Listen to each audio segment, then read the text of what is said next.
Thank you, Cornsey, and welcome to the From the 108 podcast. Get ready for some baseball, beer, and a ton of bullshit. And remember the drinking rules. If Beef Loaf says allegedly, or that he wrote a blog about that, you drink. It's coming. If My Sox Summer mentions his time on the West Coast or has issues with geography, you drink. If I swear or ask My Sox Summer a question he's already answered, you drink. Beef Loaf, how you doing tonight, my brother? Oh, man, I'm doing so well.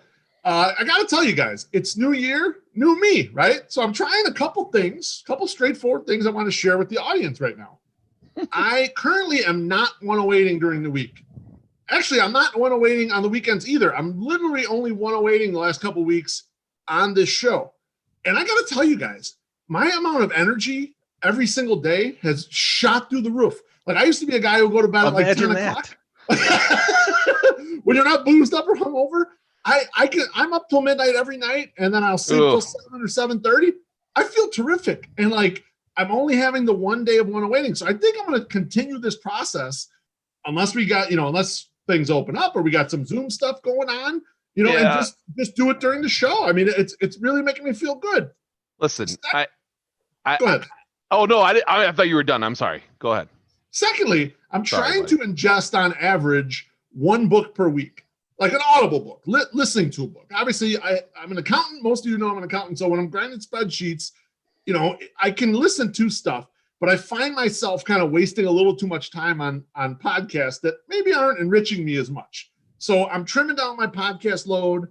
I'm loading up books. I got through 1.5 basically this week, and we'll kind of see what the results are. And lastly, I decided I'm going to just do more self-study on baseball stuff that I don't necessarily know if I'll ever use in the blog, but stuff that I'm just kind of interested in. And I'm going to dig down in the hole and I'll make spreadsheets and kind of think about stuff. And truth be told, it's already been kind of fruitful inadvertently because I used data that I was messing with on the Hendriks blog, and I used some other data I was messing with on the Benintendi blog. So I guess little by little, it's paying off. But I'm trying to, as a 42-year-old man, just focus in on some stuff that I want to be doing instead of just like, everything that's coming at me trying to do all of this shit. So hopefully your boss doesn't listen to this, because what I just heard was I stopped drinking every day of the week. And now that I have a little more energy, and I'm going to spend it reading books while I work. Yes. And then when I'm not working, just do baseball stuff. Yep. I totally agree with this idea. Sounds like a great plan. I feel like it's a really good plan. I just, like I said, I hope your boss doesn't watch this and hear that that's your plan. He doesn't care. He knows that he's getting about as much work out of me as he can. He already knows that. It's no big deal at all.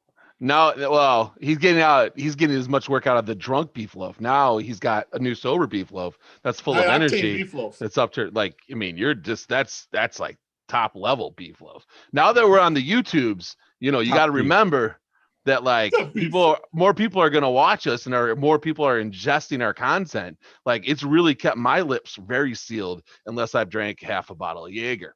So that's something to consider. I don't get why you would keep your lips sealed for that. I would hope that you'd I'm talking about talking in the podcast. Yeah, no, I think you should talk more. I want to talk about the Manupol microphone behind Beef Loaf. Like that is, I don't know if anybody can see it with all the glare of the lights that are just shining down upon his back. Beautiful. Have you been doing karaoke for 7 foot and over?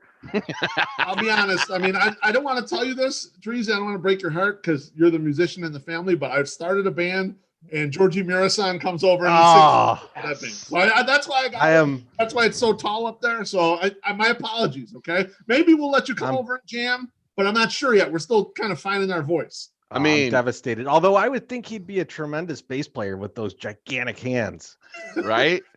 Absolutely. Like he can't play anything else. Unless I would love to see him with like I would 7 love to see him inches play a between mandolin. each. Right. I want to see him play a mandolin. That's it. That's what a normal guitar is to his hands. It's a mandolin. My Sox Summer, how you doing tonight, man? I'm doing fine. I like, normally I let these like things come to me, like what I'm going to talk about in a banish situation. And like really like nothing has really come up. I have like some like stuff I want to talk about later in the podcast. So I'll bring it up then. But yeah, I don't really. I mean, life's life, dude. Yo, I'll tell you what I'm missing. I'm very much missing going and doing these things in actual live and in person. And I'm missing because all of our communication goes through a computer. And Right. it's really hard to associate tones and what somebody's meaning is behind some of the things that are said. And I feel like this week, like we had some shit and that not nothing bad, nothing major, but it was like just trying to figure out like, is this serious or is this not serious? Like, I don't know. And we're fucking all sarcastic as fuck as it is. And then, you know, old Treasy was cranky as fuck today. And like, he's like, I wasn't even cranky. And I was like, oh, you were cranky, bro. Like, you know, cause I asked a simple fucking question. My bad. But anyway, I responded with a question, which I think is why you felt that way. But like, I couldn't understand why you were asking the question. Like, it was such an absurd question. Yeah, it was a dumb question. It was not a dumb question. There are no dumb questions. Yeah. Like, let's just get it out there. Let's just get it out there. Dumb question. Obviously, dumb question. All right, so all the vibes that I was feeling were completely 100% right. You don't need to add emojicons to that shit. I wasn't cranky about it though. I was literally like, why are we asking this question? I need to follow up a little bit. I know. I was confused. I was confused more than I was cranky. Yeah, no, I get it. It's just, you know, I was just trying to figure this out, and I was bummed out because one of the things, and I'll get to it later, but one of the things that I wanted, and I had a really good story with, is like I can't use, and I was like, damn it, fuck. So we're going, but yeah, so I'm doing all right, but I'm ready for this shit to be over. Fucking shove like 7 needles in my ass and like get me back out on these streets, man. I'm ready to move, run around, do some shit.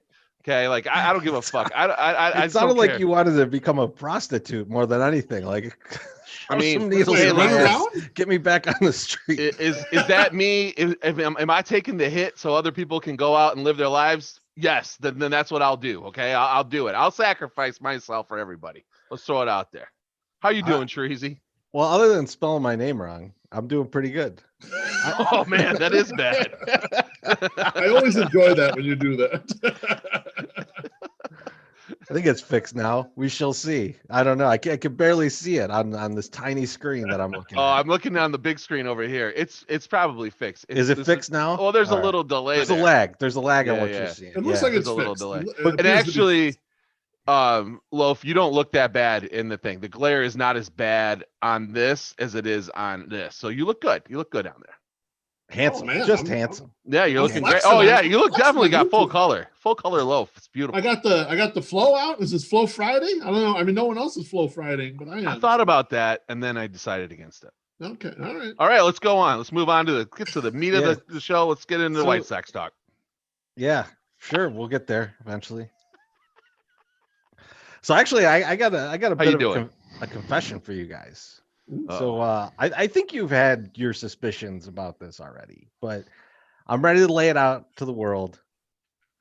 I am a Guy Fieri fan. Oh God. You know, sorry. And like what recently clinched it, Beef, and you'll appreciate this. I found out he don't like eating eggs either. Oh, what? Yeah. I mean, like, obviously as an ingredient, you know, like mixed into shit, I'm sure he's fine with it. But like if you hand him some eggs, he's like, no, I don't want to eat this shit, which is very much my take on eggs. But so, I mean, you guys know I'm a loyal citizen of Drugachusetts, but I think I've got to get dual citizenship to Flavortown as well. I watch a lot of his shows. I enjoy him quite a bit. So I wanted to let it out there. I wanted to let you guys know, I wanted people to know this about me. I don't want to hide this from people. So you're going to try to close in on your brother as gaining weight too, right? Is that the deal? Is that what you're saying? I mean, I've been doing that for years. Yeah. I mean, like, and plus you can't see my bottom half. My juicy double is so big. Sir Mix-a-Lot shows up at my house once a week. I mean, my Sox summer, you commented on how we're not getting together right now. We haven't gotten the next time we get together, 100%. Treasy's going to have the bleach blonde goatee and the bleach blonde tips, like the short spiked hair. 100%. He's going to go for the look and just gamble it. because he got the gray already. Fuck it. That's true. The look is not for me. The look is not for me. But I'm not going to judge the guy on his looks, man. Like, like that look is for him. He does it. He likes it. I don't try and, do the do-rag like my Sox Summer. I just don't. Yeah. Because like it don't work for me. Other than this no eggs bullshit, he's actually an awesome dude. And he puts his money where his mouth is. And I really like all that shit. The no eggs thing is not bullshit. The no eggs thing is bullshit. A tremendous choice. An egg may be menstruation, but it is a nutritious food for us humans, and it should be ingested, okay? Speaking of which, what are you guys drinking? Oh, hold on. We can't just jump in and out of there. It was just a good segue. It was just a good segue. Go ahead, my Sox Summer. I know you got questions. I know you're wondering if I'm going to start wearing the same jeans as Wally Money. We can talk about it. Let's talk it out. I mean, that's close. Okay, I can pick you up some True Religions. I see them at the thrift store here and there. But the Guy Fieri is like he's like so like made up and so cosmetic too. He's a less offensive version of like Carrot Top. Like he's got a look, but I'm sure if you got up close to that guy, like, oh, it's got to be rough, right? Like just like a little bit. I don't think so. I don't feel like it's much cosmetic at all, other than his hair is obviously dyed. Like that's I think that's as much cosmetic as you get. Like it doesn't look like he's had plastic surgery or any shit. No, but hey, we're gonna get to this because we're gonna probably do a prediction show again, right? We're gonna do a prediction show for 2021, and we gotta put some bets. We're gonna put some bets on the line. And last night I was trimming down my beard, and like the amount of gray that is growing into my beard now, thanks to COVID and whatever else, is just astounding. And I mean, it's not Treasy level, but it's still big. So I want to have at you fast, buddy. You're saying that now. I'm just saying. So I want to have a bet at some point between you and I, and whoever loses has to put the touch of gray in the beard, like and just go jet black or jet brown in my case. So what do you think? So here's the thing. Spicy, I would love, right? That's pretty spicy. No, I would love. I'm down for this deal. Yeah. But back when I first started getting grays in the beard, I was like, let me try this out just to see how funky it looks, right? Because I thought it would look like really ridiculous. Yeah. Like my beard did not take to it. It was like, get this shit out of here. We're going gray. You're going down with this fucking ship. Just fucking deal with it, which was great because I like that I've kept it gray. Like I actually like the way it looks. I'm pretty good with it.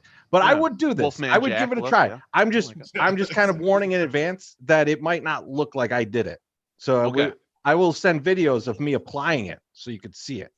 Treasy, before we move on to this from this segment, we got some comments on YouTube. And they want to talk about this. I'm not even looking at that. I should. Dynamo Boy says everyone knows that the mayor of Flavor Town don't like eggs. So my Sox Summer, you and I are jabronis that we didn't know this shit. It was new to me too. It was. I don't watch that shit. Let's put it that way. And then the other item is Chris McGowan wants to know, Treasy, are you gonna pick up the backwards sunglasses or what? See, it's all about the food and like the shows and stuff that I enjoy. Yeah. Like I'm telling you, like the look's his look, man. He can look like that. That's fine. I don't try and look like everybody else, man. Like I don't, I don't. If I did, I'd look pretty fucking ridiculous. Some of the people that I like, like half the bands I like from fucking like Norway, I'd be wearing the fucking white and black paint on my face. You should do that. Fuck out of here. Teresa, you got to look already. Latin love. That's right. You are the ultimate Latin lover. That's what you are right now. George Martin. Oh man, I might write up a little bit of blog of it, but you said George Martin. I don't think you meant to say George Martin, but you did. And it just reminded me, Beef, I don't know if you've seen this, man, but there's going to be a 6-part documentary with Paul McCartney and Rick Rubin talking music, talking McCartney's career. And apparently it's the first time that the masters, the Beatles masters, have left Apple or Abbey Road Studios, whatever it is, have actually left there, which makes me think, judging by the video that they released for the teaser, that like Rick Rubin might be at the dials messing with some Beatles tracks, which is insanely exciting to me. That sounds awesome. So I might write about it this weekend. So like it'll be like maybe a Saturday or Sunday morning blog, because there's another Beatles documentary coming out too. That's sounds really fucking cool. I won't have much of my own content in there, but I will be sharing this with you guys to say, you know, like these things are coming out and it looks pretty cool. So I'll share that around. But man, with hearing the name George Martin, I just went into my head and I was like, I got to tell you about this. Do you know who George Martin is though? No, I don't know who George Martin is. Don't you remember, like, okay, Police Academy, Mahoney, the guy that was always bringing the chicks back into the dorm, George Martin. And then and Mahoney goes up to him and is like, dude, every once in a while you lose your accent. And it doesn't seem like you're actually thinking. He's like, yeah, man, you just roll your R's and I'm just regular George Martin. But chicks love it, you know, like, and it's the rest. Like, that's what I was talking, you know, the Latin lover. I knew George you were Martin. Making reference to something. I knew you weren't talking about the thing I was talking about, but it just sprung in my head. I had to share it. No, it's not your fault. It's not you. It's me. It's not you. It's me. All right, fellas. What are we drinking tonight? Ooh, me first.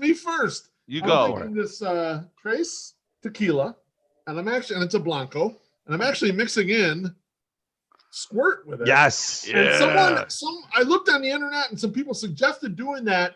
And I'll be honest with you, it's great because it's kind of like a margarita, but it doesn't have the real sweet triple sec taste to it. Right. Which to me, like, I always like that deadened a little bit in the margarita. Like I like the NorCal margaritas where there is no triple sec. Now this is obviously much sweeter than that, but delicious. I mean, I had a big size in here when I was in the hot tub a little while ago, and now I'm drinking out of our gorgeous cup, the Drunk Online Tour cup that we made. Beautiful.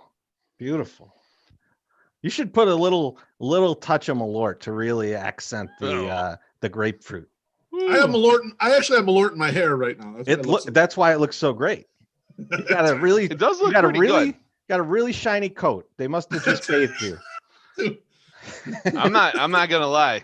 It does look good. My Sox Summer. What are you drinking, man? I'm drinking to start off this shit. The St. Elmo's Steakhouse bourbon. A straight bourbon whiskey with dark cherry and bourbon vanilla beans. I did this because it's 88 proof and I haven't had anything to drink. So I was like, you gotta jumpstart this motherfucker. So that's what I'm on right now. I might go into get some of the Crown Royal vanilla, which I really end up liking that a lot. And everyone's favorite, the cherry man. Yes. I got cherries up in this bitch. So yeah, that's what I'm drinking. Quite a mouth on the cherry man. I never noticed that. I think everyone can see what you're drinking, but why don't you tell us what it is? Yeah, no, I pull this over. I've got an oil can of the Foster's here of the premium ale. Let me see if I get this right. Yeah. Why would you be drinking Foster's exactly? You know, my Sox Summer, you told me to. But yeah, I mean, obviously we signed a new Aussie, and if you haven't seen our boy talk about it, you should check that out. That's Aussie Sox fan, but yeah, I mean, like I had not had a Foster's in probably I don't know, good 10 years or so, and I didn't really remember liking the blue can one, which I think is like a lager. This is the premium ale. This is honestly pretty good. I'm pleasantly surprised with it. I'm also almost done with it. So it's going to be on to some revolution after that. I got a few different heroes going. So I'll get into those soon and then stumble all over my ad read, an hour from now. They just dropped a Session Sours 12-pack, like they do the League of Heroes. So they just dropped a Session Sours pack, like a tri-pack. I think it's pretty hype. A lot of people are looking for it. So if you guys are into sours, fucking do it. I like them. I don't know that I want to buy a 12er of them. I'll get like I usually get like a bomber of it or something, like when there's something interesting. I'll tell you though, the League of Heroes is probably one of my favorite 12 packs to pick up. That and then the Goose Island IPA variety pack. Like those things are both solid. That's a good, for me, that's a good weekend of drinking. Cause you know me, cause I'm not going to pound a lot of like IPAs all at once, so I've also got some Maplewood stuff in my fridge, for football tomorrow. Because the Buffalo Bills and the Baltimore Ravens are playing tomorrow. And I don't want to get too off topic. Well, it is. And we're actually going to do a live watch of it on Zoom with my boy Chris, that I've been in bands with for probably the past like 10, 15 years. Yeah. He's from Buffalo. And so he was like over the fucking moon last week. And so he's like, dude, we got to watch this together. And I was like, yeah, I'm in. I don't know how it's going to work over Zoom. Like, because I don't know which feed's going to be first. Like, people are going to be cheering before each other. It's going to be interesting, but I'm happy to do it because, man, if you are a Buffalo Bills fan, or we've got a bunch of Cleveland Browns fans too out there, like, this has to be insane right now, having these two teams looking so good after such a long drought of really being there. I know the Bills made it not too long ago. I can't remember the last time they made it, but you didn't have this feeling of like they could go and win this thing. Yeah, the Bills made it not too long ago, but it was like they snuck in. You knew they were going to get crushed in their playoff game. It was not like this team where they got a real quarterback, they got a real defense. Like it just feels, it feels like they could win the AFC. There's no question about it. Before we jump to White Sox talk, we got a couple more things in the chat on YouTube. Aloha, Mr. Hand says the Beatles mono CDs are incredible. And then Matty Mitch is asking favorite Rick Rubin produced album. I think we did a draft. So Matty Mitch. So if you go back to last January 1st, it is because it was the crossover with Sox in the Basement. That's right. Yeah. We did a Rick Rubin produced album draft. But if you're asking for mine right off the top of my head, I would have to say Slayer Seasons in the Abyss is probably my favorite Rick Rubin produced album. Although Blood Sugar Sex Magic is right there. Really and there's some, oh man, there's so many albums. It's too ridiculous, but go check out the draft because we definitely talk through a lot of it. And one of note that is that I think I drafted, but he produced the Less Than Zero soundtrack, which is incredible. It's good. So check that out too. That's how the Peppers got on something too, because they were in the movie. They were like in the basement of that party. Oh, are they? Yeah, like they had a push. Like he was pushing his bands out there to get them going. So yeah, they're in the basement scene. Like they walk down into some party and it's the Red Hot Chili Peppers playing. I've only seen Less Than Zero like once, and I think I own the DVD, but I think I've only watched it once. It's a rough watch, man. It's a great book. It's not a happy movie, man. It's not a happy movie at all. Not a happy movie. So let's get into a little bit of baseball talk here. Yeah. And this is kind of ancillary to baseball, but this is definitely White Sox related. Connor McKnight is the new White Sox pre and post game host on ESPN 1000 radio. And so I want to get your guys' thoughts on the hire. Beef, you want to go first? I would love him to go first. I would love to go first, actually. So I haven't really had a bunch of stuff to share on this topic, but my buddy, My Sox Summer, basically told me that I was not allowed to use certain verbiage. So I'm going to hand it back. I'm going to let you guys talk about it for a little while. I'll jump in at the end. The people on YouTube are going to get a little nugget. They're going to get a little something they can share. They get a chance to see a visual that you are listening to the podcast won't get to hear. So if you're listening to the podcast on your phone or on an app or something, go jump to YouTube at this part of the podcast. You're going to get to see the message that I need to share that is happening right now. So you guys go ahead and talk, and I'll just sit here. But I don't want to take your thunder, dude. Like you had some serious thoughts on it. I just said, hey, if you want to say or do something or say something, I go have some tact. Don't just say it. Like have some tact. For the record, I said I can say 15 seconds. And I told him to say it too. So you can do what you want to do. Hold it up a little bit higher because you're missing MS. There you go. Now, get my name in there. Yeah, people thought it said censored by MS-13. So they were we don't need those people on our back. So anyway, if you want me to start off, I'll start right off. Go for it, man. Are you ready to go, Loaf? Tell me how Loaf, you feel. Are you ready to be I'm uncensored? ready, baby. I'm ready. Go for it. All right, drop the sign. The chains are off. The chains are free. You go first. No, you go first. I'm letting you guys go. I'll jump in at the end. So it's nothing against Connor. it's nothing against, Len. It's nothing against. I'm more like I'm in the camp. Why do I care? Like, I don't really care. I don't listen to a post game, so I'm not driving home through traffic. I'm walking back to the beef pad. I'm walking back to my house. I'm walking wherever. I'm not listening to a post game. And even if it's a really good, great person on the post game, I'm still not listening to it. So to me, it doesn't matter. Now, when I would drive like maybe 15, 20, 30 minutes or something, like maybe I would listen to it. And it was fun listening to drunk people call into Chris Ranji. That was interesting, right? Like I would get the Ranger get it.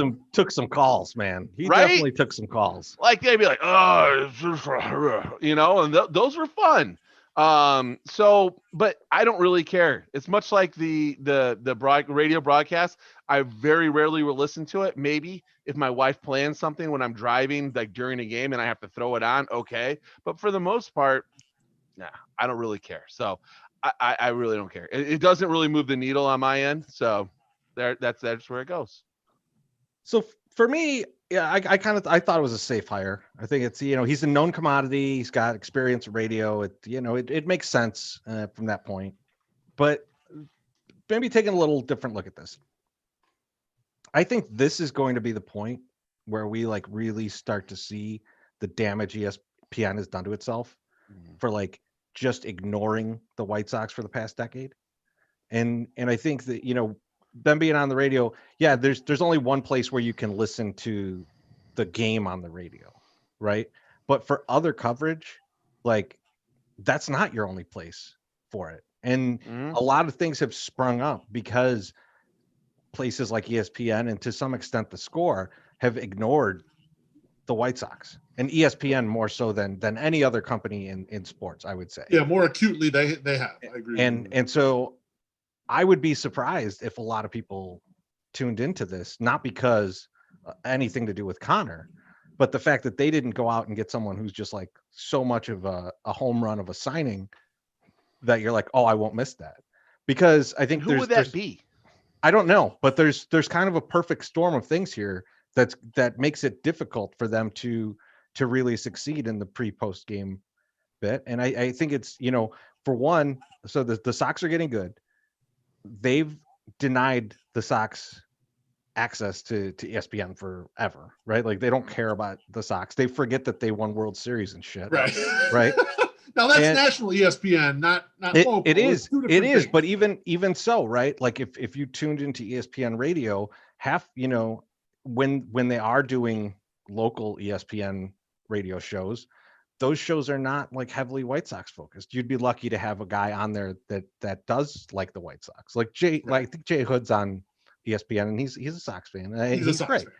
But like largely they've been ignored, And so and hey, you're trying to make the numbers and the team sucks. I get it. That's why you did it, and so be it. But that's now going to come due. And the problem is that in that time, in that gap, all these different entities have jumped up that give Sox content. And then on top of that, because of the pandemic, the technology has progressed way quicker than you would have thought it would have to be able to do live things, to be able to take, questions in. It would be the biggest barrier to entry to do a post-game show at this point is a commitment of time. Right. Like that's it. Totally agree. And you've got guys, think about this. You've got Dave over at Barstool. You've got Herbie and Chris. You've got Sox Machine, you've got Chris Lanuti. Like these guys have proven to you that they're either doing this professionally already or they're going to put in the time. You know that from them, right?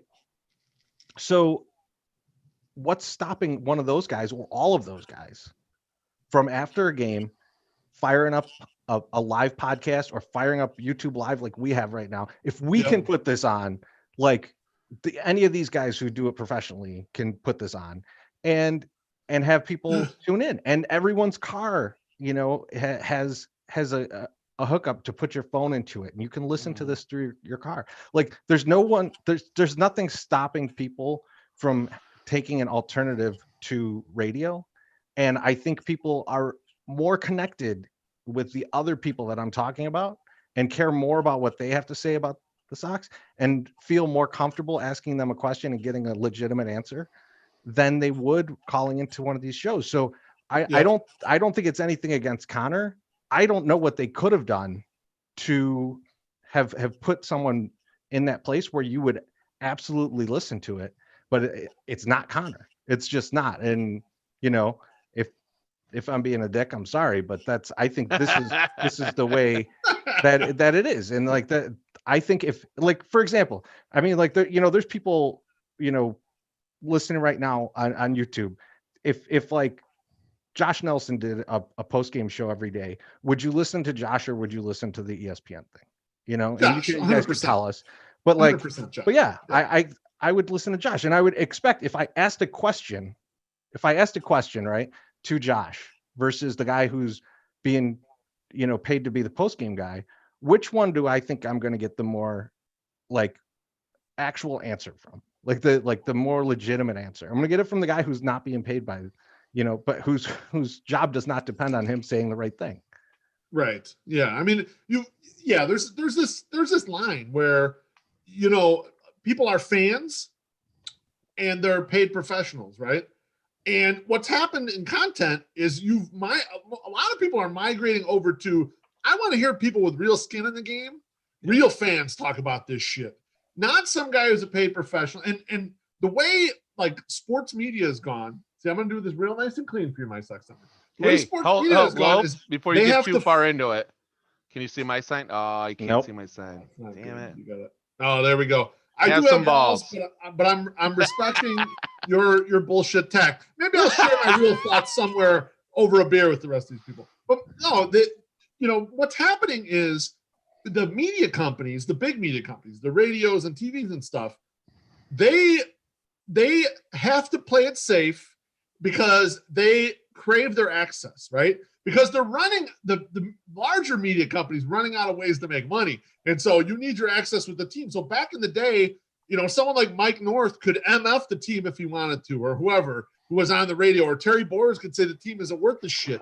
Now, these guys, they all coddle to these teams. Can't say that shit. They'll soft shoe like criticism, but like you can even see it on Twitter. I'll put something out there that's even halfway critical of some Sox move, just saying like, you know what, it's probably really not as much of an impact as you think.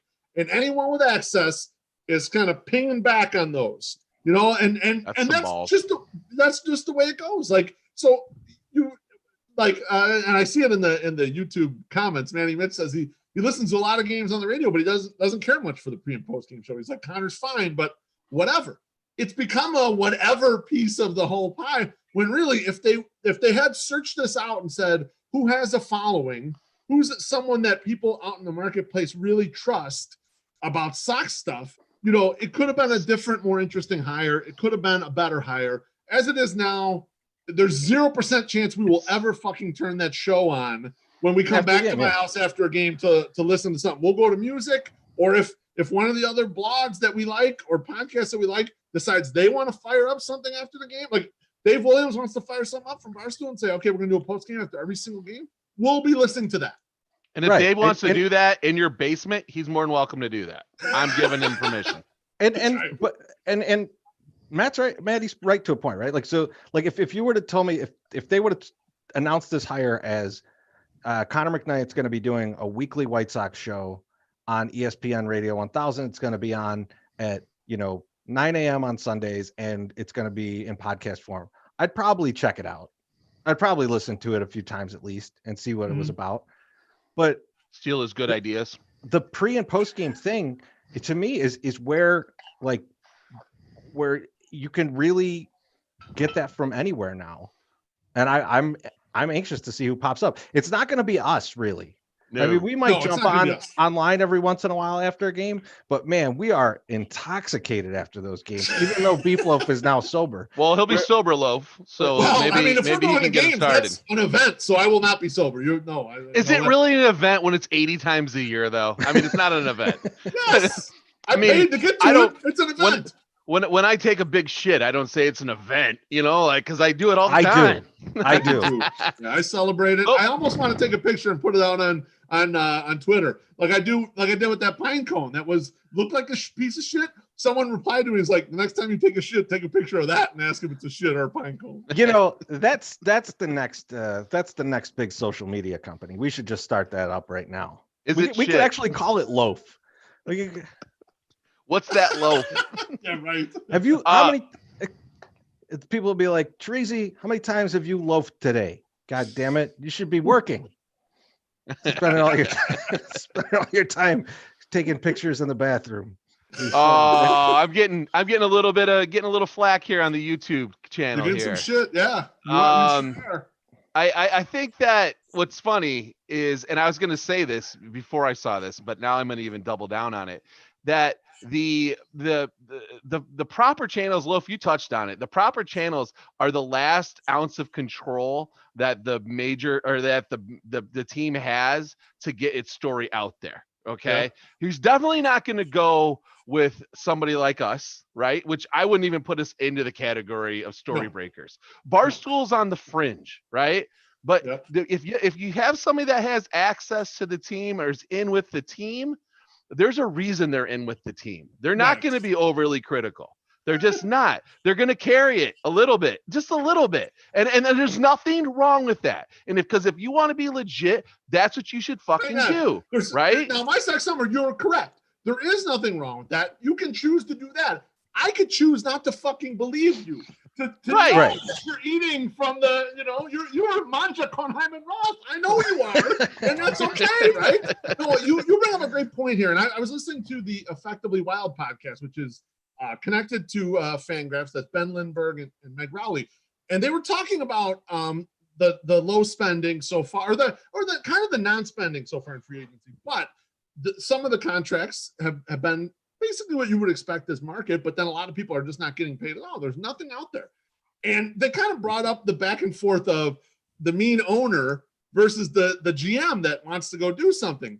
And Meg Rowley brought up a great point, which is tangential to your point, my Sox Summer. She said some of the reasons why these GMs get hired is because they're willing to do that bidding for the owner, meaning they go along with this shit. They are willing to get piped because that's the way they get the job. A more aggressive GM, someone who would really strive for trying to get the best talent and who would fight with the owner all the time, does not get the job. Just the one who's the passive guy. And I know this in my job. I'm sort of a passive guy. I kind of go along with everything. Clearly. That probably helps me in my job. I don't know. And the people who are more aggressive and want to kind of argue and battle back with ownership, some places that's not well.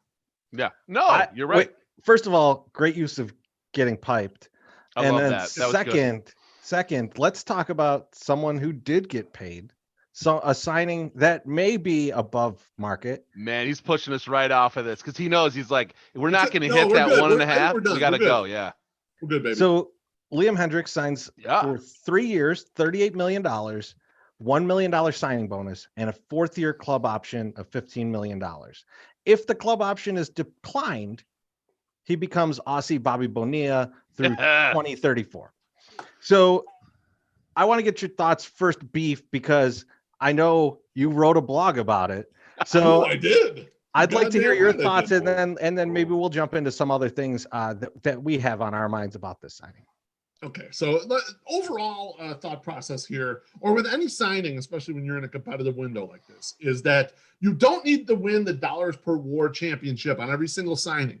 What you do is you put the money out there in any combination you need to, and you make the best team possible. Okay, so we're probably going to nitpick the signing a little bit as we go.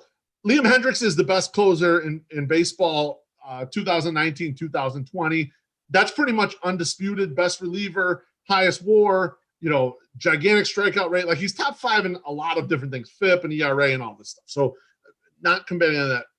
The basis of my article was, yes, he has been an ass kicker so far. However, he threw 85 innings in 2019, and that's not like his 2020 load was small, even though the season was short. For that shortened season, he threw a bunch of innings as well. Now, there's a fair amount of injuries if you look back in the body of relievers that threw at least 80 innings in a season, kind of what the next few years of their career look like. Now, not all those injuries came kind of immediately. Some of them were a year or two out, but it's very difficult. You break relievers by doing this. And I think the Oakland A's, and it was kind of funny in Hendriks' press conference today, he even mentioned the A's didn't reach out to him at all to even discuss a contract. So they rode him wet, put him away, rode him hard, put him away wet, and then that was it. They didn't want anything to do with him. Now, sometimes these guys are thoroughbreds. They're Yusmeiro Petit, they're Dan Otero, and they throw 80-plus innings, and then you bring them back the next year and they throw 80-plus innings. And it's no problem, right? They got rubber arm, and it's no big deal for these guys, you know? But, you know, I that was kind of the main downside risk point in my blog. Then I happened to listen to Eno Saris and Derek Van Riper's great baseball podcast with The Athletic, Rates and Barrels. And Eno was kind of talking about the same thing, the wear and tear that goes into a reliever if they've got to cross that 80 inning pitch threshold. And he said he talked to so many pitchers, and one that would go on record was Jeff Samardzija. He said relievers should never go past that. It's so difficult in this era where the max effort reliever is throwing so damn hard like that to do the 80 miles per hour, the 80 innings pitched, and then to kind of continue on, or to even possibly do that big workload again. So I think the White Sox are going to need to be very careful with this guy, even though he's like a Corvette revving his engine. I tweeted this out right after, the blog, or sort of the next day, just thinking about it a little bit more. And it got almost no likes, which is how I know it's a good tweet. So I looked at it, and Hendriks is the WAR leader, the F-WAR leader for relievers, qualified relievers from 2019 to 2020. So let's go back and do all the 2 years for like 5 years. And Treasy, tell me something about these relievers that you might know. Here, 2018 over 2019 is Kirby Yates. Is he healthy? No. Okay. 2017 over 2018, Blake Trinan. How did he do kind of in that after that? So after he did that? Yeah. So, I mean, did he get hurt? He got hurt, right? Or and did he just fall off? He was terrible with Oakland. Now, he rebounded last year a little bit with the Dodgers. He was much better. 2016, 2017 was Kenley Jansen. Yeah, he's not been really hurt as much as he's just declined. It's been a gradual like fading away, like for him. He's losing his job every year, basically, as the closer with the Dodgers, and the velocity is shot down. Last one, 2015, 2016, Dellin Betances hurt. And then it's been rough for him since they told him he was shit in arbitration. I don't think it's gone well after that. Man, they broke his spirits. If you've ever heard of like the whole died of a broken heart, like his career died of a broken heart after that arbitration hearing. So, I mean, bottom line for me, at least from my blog, was, and I didn't write this in the blog, but it looks like our GM likes to bet on weird shit in free agency. And lately, it hasn't worked out that great. He's got a couple that have worked. Keuchel's worked nice. Grandal's worked nice. James McCann worked nice. But there's a lot of carcasses here. I also read Joe Sheehan's newsletter, and I know you did too, Treasy. And I want to read a little excerpt about what Joe Sheehan thinks about the transaction. And this is from Joe Sheehan's newsletter from yesterday. And quote, "Look, I'm the money doesn't matter guy, but sometimes the money matters. This is a 1990s contract, an enormous investment in a player who has 8 months, 110 innings of elite level pitching. It's a Gary Matthews Jr. contract. It's a Mark Davis contract. 2 years ago, a 29-year-old Hendriks was designated for assignment and threw more innings in the minors than he did in the majors. The White Sox are betting on those last 110 innings are an established level that will be carried forward and is as good as Hendriks has been. It's just not likely." And he ends that off with saying, "The skill isn't paying Liam Hendriks after he's had his best years. It's in finding the next Liam Hendriks before he does it." Which the Sox have been fairly good at. But one thing I'll take issue with in that, but it actually bodes poorly for what we were just talking about, is that Hendriks a few years ago really changed his pitch selection. Now, he was very much a sinker baller along with his fastball. That has shifted, and he's very much fastball slider now. And so that pitch combination has worked tremendously well for him. So there was definitely a shift in the way that he approached his at bat, like his pitching at bats. And so I think that should be taken into account when you're saying like, oh, he wasn't good a few years ago and then all of a sudden he got good. Well, yeah, he made a major change to what he did. That said, Beef, if you're going to be a guy who throws 80 innings, do you want to be a slider heavy pitcher? Because I don't feel like we've seen that work out well for Carlos Rodon when he decided, you know what, slider's my best pitch. I'm going to really go with that. So I get the injury. I get the injury part. Like I get that, but I mean, like this is the kind of risk you can take when you're building out and you have a bunch of guys that you brought up your own or you traded for nothing. And now you've got that bullpen made of those cheaper guys. You could take the risk on the closer, and I'm interested to see how La Russa uses him, because I think La Russa may use him like, you know, like the capital C closer, right? Like where it's just like he comes in the ninth if we're winning. Like that's his job. It'll be a lot less innings, or it should be. It's a slippery slope though, if you think about it, right? If he uses them just as the capital C closer, and they're gonna get him 55 or 60 innings, and he's gonna get his 40 saves or whatever, is that worth spending that much money on? Then if he's gonna use him as the weapon that's 75 or 80 innings, you're ramping up the injury risk. So you're kind of in a weird spot where you spent a lot of money here. You want to get the max out of this money, but I agree with you. Like, I mean, the prudent thing probably to do, at least year one, is to pull it back and just be one inning closer guy. But I don't know what the.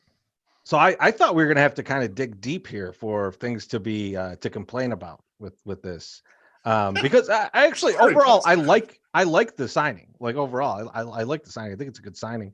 But I was looking at, you know, on Baseball Savant, looking at, you know, his pitch mix and just all of the analysis that they have there. And you know, one thing that kind of stuck out to me was, so he's got all the things that people love, that, you know, like the things that get you horny on a site like Baseball Savant. But like what are those things?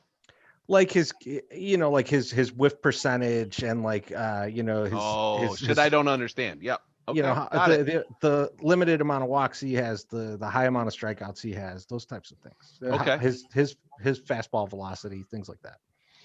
The like the spin rate on his fastball. But the thing that's been consistently not great for him through his career, but has not been as noticeable because he strikes so many dudes out, is that when people do make contact with it, they hit it real hard. Like he's been bad at exit velocity and hard hit percentage, and the last couple of years have been his like highest launch angles, and like that can be a combination of things that will be bad in Comiskey. So I don't think like I'm not saying like, oh, he's gonna suck. I'm saying like expect him to give up a few home runs. Like if someone does make contact with this ball, it might go out of the park. Well, and also, I mean, your point, it's a good point, Treasy, because, you know, if he stays on his path, that's probably not a concern. But if there is regression, like that regression might amplify because it turns into a lot of home runs because they hit the ball hard off him, right? So, like, if he ticks down in velocity a couple miles per hour, it could be a fucking disaster. So he's kind of got to stay where he's at. My Sox Summer, you have some thoughts? I do have some thoughts. I did not go to baseballasshole.com or baseball whatever. I go with the gut, baby. And I got a lot of it. So it's substantial. It's substantial, and there's a lot of information deep in there. Now, I'm very happy that they signed Liam Hendriks. Now, I also don't happen to believe that they're done signing. Now, I might have my head buried far in the stand or far up my cousin Brooks Boyer's ass. I don't know, but maybe I'm not paying attention. But if they are done signing people now, I am a little bit disappointed, unless there's something I don't know about hidden somewhere in a box in the basement of G-Rate or Comiskey, whatever. I'm going to be a little bit like a little bit upset because like while the closer thing, like, and I think one of you guys, I don't know who put it up there, but when Ken WO started complaining about Koala Bear and blah, blah, like we should have just kept them, blah, blah, blah, instead of buying this guy. The salary comparison came into perspective, right? And it was like, what? It's like $3 million a year different. It wasn't like a huge difference between those two guys, right? We could have kept Koala Bear and then been okay. Well, Koala Bear would have been. Koala Bear is a free agent. So yeah, if we would have given him a qualifying offer, it would have been close to $19 million. Okay. In the contract and the contract structure that we have with Hendriks, the first year is actually a little bit over 11 million, right? Okay. Because it accelerates each year. And I think Koala Bear's salary last year was like 10.5 million. Yeah. So it's okay. So you would that's maybe what he was saying, but Koala Bear's a free agent now, so I don't know what the market's going to bear for him. Right. So he could end up getting more, probably or less. Right. Knows, so we'll see. Right. But the QO was not going to work. So I don't know. And here's something that I've noticed, and because of my feelings on this, and I was not attacked publicly on the Twitter machine, maybe more privately so by a certain individual, and he's probably listening probably 2 weeks after we recorded this podcast, so he'll bring it up and he'll expect me to remember things, and I won't, because I'm going to get drunk and forget everything I've said. But the thing is like, listen, I can definitely be in a camp and saying, hey, let's wait and see what happens, and not be siding up with everybody that's saying, hey, the fucking White Sox are going to win the goddamn World Series just because they signed Liam Hendriks. Like, and I can look at him and he can say, listen, I don't really like the signing, or not. I like the signing, but I hope it's not done. These cheap ass motherfuckers. And I can kind of see what he's saying and still disagree that we should kind of wait and see what happens. Now, the whole point is moot, because it doesn't matter. Because nothing we say on Twitter is going to get somebody signed or somebody, picked up or whatever. It's just everyone arguing, and it's a bunch of semantics, and it's all this shit, right? Our goal is to what? It's not loaf. You shaking your head? It's not. I just want to break your train of thought. Go ahead. Oh no! I just thought you were you're just like, you're like, no, that's not the point. We got to argue. No, and I think that's something that is like continually out there. It's either you got to be left or right. You got to be up or down. It can't be in the middle. And I think a majority of people in these like situations are mostly in the middle. Like, everyone's happy we signed him. I would assume most people are happy except for Ken. And then I would also assume that most people know that we need a DH, that we need a strong bat, somewhere to throw into this lineup, because we're sorely missing that. Now, and this is the wait and see part. Is that going to come from the minors? Is that going to come in the form of Andrew Vaughn? Who knows? I mean, we don't really know what's going to happen, but it seems like a big, like, swing and miss to go into the season not picking up another bat just in case, or picking up a guy just in case. And to quote Mr. Hand, and I'm hoping that Jerry's not going to let his boy fail. Maybe we're going to get some surprises coming up here soon, and we get some guy thrown in there just in case. Like, I just need a just in case bat. Give me something to like be like, fuck you, Covey. Like, look at what we did, let's just be happy about it. So my Sox Summer, you're getting into the next topic. So I'll let you start there. What's next after Hendriks? What are we doing after this signing? So we've signed that guy. The bullpen, I would guess, is done. Like that. Yeah. That's the bullpen we're going to get. What do you think is the next thing that the Sox are going to do, should do? Lay it on me. You're starting with me? Yeah. My number We're already one in on it. My number one definitely fucking sign is a DH, and a DH that could potentially play right field. I think that would just be a great, and the guy that I've been saying for the whole fucking time, Ozuna, like that's who I want to see out there. Did he get signed? Didn't get signed. No, you just, okay, good. He was talking for other reasons. I had an article that was going off, and one of the guys that I picked got fucking signed. So I was like, all right, just want to make sure.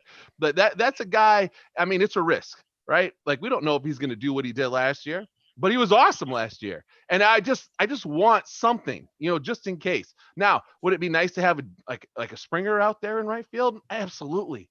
Yeah, that would be great. I don't think we're going to get that. I'm not going to try to aim too high. Give me the guy with Marcell Ozuna, right? It's Marcell, right? Yeah, That's right. Marcell Fucking Ozuna. dope name, dude. I want Marcell. He's a fucking killer, and he's a big bat. To marry together your last rant with your want right now, I think a lot of people who look at that signing of Hendriks and think to themselves, yeah, I like Liam Hendriks. However, I would like to have Marcell Ozuna or someone like him more than I'd like to have Liam Hendriks. And if Liam Hendriks' contract and money precludes the White Sox from having that guy, right?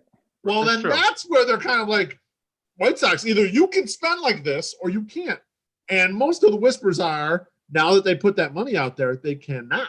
And that's where people are getting a little enraged. And now you're right, My Sox Summer. 99% of fans are casual. They're just going to go to the game. They're going to have fun. They're going to have their favorites. They get a hot dog. They're going to enjoy the game. But the people that we're conversing with are trying to think about the game deeply, and they want certain things, and they really follow it closely. And so this is where the rubber meets the road.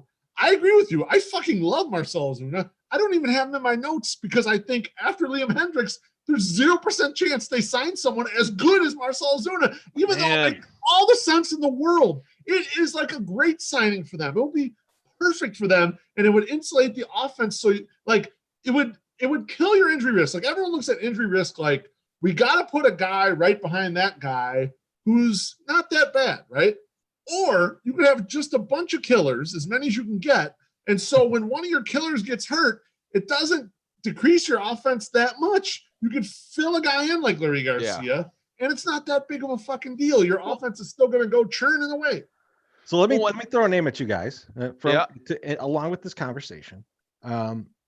Whose market's cooled off. I think we were talking, like, people were talking about this guy when he first became available, and at this point, people are like, he's kind of a afterthought. There's some teams, the Braves are sniffing around him maybe, but Eddie Rosario.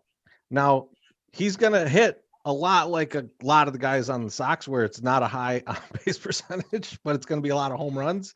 And I don't know how much of that you want in your lineup. I don't know how, like Wu-Tang Financial would tell you to diversify your motherfucking bonds, and we're not doing that. But in this case, you might get a cheap version of a guy, who can play outfield and who can DH, and fills the, he can hit right-handed pitching too.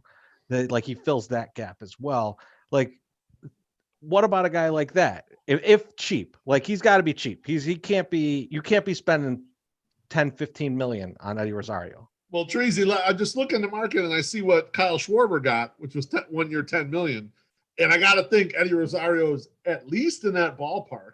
I mean, he's more contact forward than Schwarber is. Schwarber walks a little bit more. They both have power. I would say Schwarber has bigger power, but he has more swing and miss. So I don't know if he always gets to the power, but I would put them in kind of the same box. They're similar players. I think he's probably out of the Sox price range. I mean, I love him, but I think he's probably out of the price range. Who did you just say? Eddie Rosario. Okay. Just in the chat, someone is like, hey, a name I haven't heard much is Eddie Rosario. And then the guy goes, Teresi just beat me to it. So I like this live action shit. And I've been letting Loaf do it.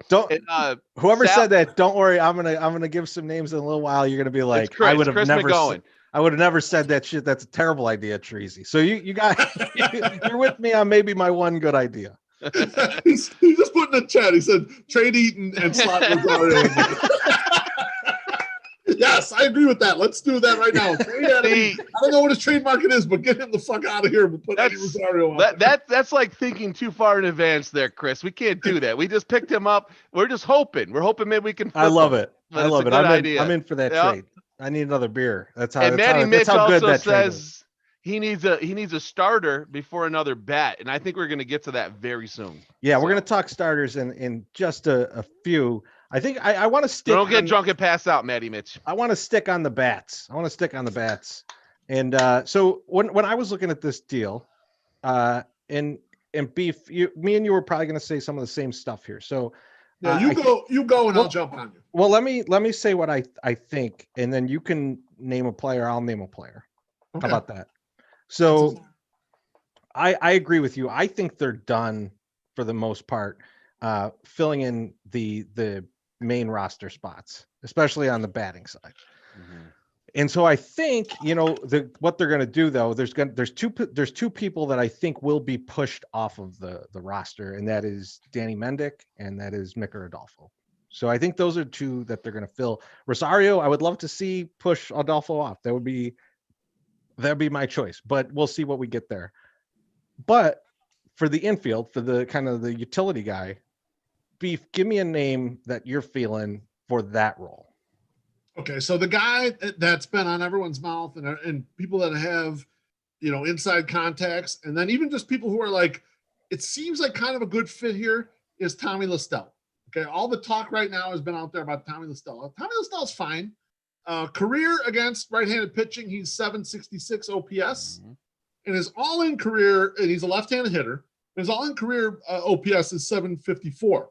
So not bad against lefties either. So if you end up in a spot where you've got to start him for an extended period, it's reasonable to put him out there and start him for a while. Now, a little bit of an issue on like position-wise. Contrary to popular belief, contrary to what my guy Jordan Lazowski said on the Pinwheels and Ivy podcast last night, he has 0 innings in his career logged in the outfield. He can't pick up a glove in left or right. Beef, I got to correct you though. In his overall career, back in the Cape Cod League, I believe he did play a few innings of left field. So, that 20 years ago. I mean, like, yeah, I could dunk a basketball 20 years ago. So I qualify for that immediately right now. Tony La Russa was managing when that happened. Just to give you a time frame. That's correct. So if you go out and get Lestella's fine. Lestella's a guy who you could start at DH if you need to against right-handed pitching. He's okay. I mean, he's not an impact bat necessarily, but he's fine. He really, what he kind of is he's third base and second base insurance, right? If you are worried about Nicky Madrigal's injury history and you're worried about Yohan Moncada's injury history, and you think if either of these guys have to miss a month, I can plug this guy in more easily than I can plug Danny Mendick in, then I can plug Leury Garcia in because I want to use Leury Garcia as a tool all across the diamond. So I kind of have seen that. But let me throw this at you, Teresa. I know I'm going to kind of name 2 names here. And you're going to take my other name, but that's fine because I'm you want to go? No. You got a guy you want to go? Go for it, baby. Throw the name at me, and I'm going to tell you what it is. Sign back up. Because no, I like this. Because I want to see how on the same page we are here. Teresa, we already got this guy here. This guy is here in camp. Okay? He's already signed. They already have Tim Beckham in the fold. Okay? Tim Beckham can play third. He can play short. I mean, like, Tim Beckham is a primary replacement for Tim Anderson, basically. Like, they went out and said, well, let's get an actual shortstop so that if shit goes wrong, we can continue to use Leury Garcia in all the spots we want to use him, right? To me, that was what they did. He's a non-roster invitee, so he's not in the 40-man yet. Tim Beckham, for a career, his OPS against right-handed pitching, and now mind you, he's a right-handed hitter, is 722, so not bad, right? He doesn't get destroyed by right-handed pitching. And his overall OPS against all pitching is 733. Mind you, he has the pedigree of a number 1 overall pick. He had all kinds of problems, okay? But is there some upside there? Is there some unrealized potential there where he makes the roster and he becomes that guy who you're kind of playing 4 days a week with this? So Beef, you're as usual. We're pretty lockstep here. But I'm gonna throw something at you. I'm gonna throw something at you. So we got Tommy Lestell that people are like, this is the most delicious pop on the market right now. It's delicious. I want to drink that. Where's the Aldi version? We've got you're with me, my Sox Summer, right? Give me the Aldi version. So Beef, you posted this the other day. We lost, so we got the bad pop. Tim Beckham is the Shasta, right? Yep. And then Shasta. Brad Miller is the Wildwood. And now, so it's really a preference here. Do you want Wildwood or Shasta? It's up to you. It's whatever you like better. I would have went with the Dr. Thunder. I don't think they're terribly different. Like you're getting a similar commodity out of both of them. I think they're both iffy as like shortstops. Like, like you could put them there. I don't know you want to put them there, but like in a pinch, that guy's a shortstop. And Right. like, so, Yes. so, but better than Laurie. That's that's the difference. But Yeah, the and overall, some of these guys, those are like the guys I was looking at. like you're talking about Brad Miller. I mean, in my opinion, Brad Miller would be a great get. He'd be extremely cheap, and he could kind of play all over the place. And He can would play be cheaper first than base too. And Lestell, I think, has played some first base as well. Yes. And so That's correct. I think that's more valuable than we're giving it, because Grandal's the only other first baseman on this roster. Yes. Yep. That's not a good is. position to be in. I mean, you could say Right. Zach Collins is, but saying Zach Collins is any position is a stretch. Only is so he's the only other first baseman on the roster. And then when you go down the org, I mean, you could either make Andrew Vaughn a guy on the 40, but if Abreu gets hurt in the first month, do you want to do that? Or you got like someone like Gavin Sheets? Like, do you trust Gavin Sheets right now? Like, I like where you're going here, Treasy. That's kind of why Lestella also works in that sort of that last spot. If you look at it where you sign a Lestella or you sign a Brad Miller, and you want to have Tim Beckham on the roster, you start running out of space for people on this thing. You start running out of, like, you start looking like, okay, who the fuck is really making this team right here? Yeah. I mean, I agree with you. I like where your head's at. I like how shiny your head is. Now, can I get back on my Sox Summer's point for a second about wanting someone who could pick up a glove in the outfield? Okay? Yeah, absolutely. The trade rumors have been burning up about Andrew Benintendi. And so it won't shock you guys to know that I wrote a blog about Andrew Benintendi being traded to the White Sox. My thought on Andrew Benintendi is he's had some good years, but basically he's a slightly above average corner outfield bat, right? Left-handed bat. When I looked him up, he really struggles to hit for power against lefties. So if you could limit his plate appearances to only right-handed pitching, you'd get like what you're trying to do with Adam Eaton. If you had traded for Andrew Benintendi, and then you put Adam Engel in there against the lefties, you would have gotten that hockey stick return on that shit. Yeah, it's similar to a Mazara thing, but he's already had like real success in the majors where you're not betting on to come there to try to get a guy. I don't think the White Sox are going to be in on him because I think he's got $5 million this year. Then he has one more arbitration year. Benny. So I don't think the White Sox are thinking about spending that much. But if the White Sox do want to dip in this market right here, and they want to get a guy who can pick up a glove in the outfield as like their main priority target, and they don't want Lestella, who can't really do that, or Brad Miller, who kind of can fake it but not, I'll throw a name out there real quick for you guys to be non-roster invitee. I think Treasy likes this guy. He's a former Cleveland Indian, Tyler Naquin. He has a career 783 OPS against right-handed pitching. There's no way he gets a major league deal like straight out of the gate. You can give him a minor league deal and see what happens. If we're going Cleveland Spiders though, Beef, I'm going to throw this name out that I threw out last year. I thought it was a good idea. The Cubs thought it was too. Jason Kipnis. That's a guy too that could play both infield and outfield for real. That's true. He could play both of those for real. He cannot play shortstop. Don't confuse what I'm saying when I say infield. There's certain spots of the infield he can play, and it's second base. And he might get lucky and get a hit too. So I mean, we might have that going too. Like, he's definitely an Ollie pop. My Sox Summer, I think you put the perfect word in there. Lucky. He might. It's like the kid in Little League where you're like, oh man, it's the bottom of the seventh inning or however many innings those go. Yep. And the kid that's not very good is up, and like somehow a fastball just runs into his bat. That's how I would feel every time I saw Jason Kipnis double or home run in this season.